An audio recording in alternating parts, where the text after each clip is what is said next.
আল্লাহর কাছে আল্লাহর কাছে আর আমার পরিবারের সকল সদস্যের কাছে, আমার বন্ধু বান্ধব, আমার আত্মীয় স্বজন যারা অক্লান্ত পরিশ্রম করে বিজয় অর্জন করেছেন, ধানের শেষকে জিতিয়েছেন, সম্মান রক্ষা করেছেন।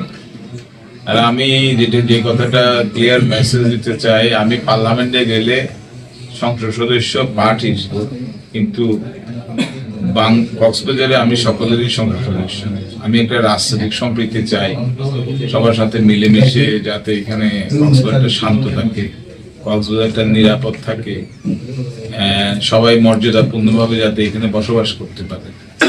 আর কক্সবাজার পরিষ্কার ক্লিন এবং গ্রিন সিটি করার ব্যাপারে আমার উদ্বেগ থাকবে, আর আইন শৃঙ্খলা ঠিক করার ব্যাপারে উদ্বেগ থাকবে। আর আবার ব্যবসার যারা করে মাদক, এদের আমরা জিরো টলারেন্স, এদের ব্যাপারে জিরো টলারেন্স, এদের ব্যাপারে এদেরকে আইনের আওতায় আনা দরকার, কারণ যুব সমাজ নষ্ট হয়ে যাচ্ছে।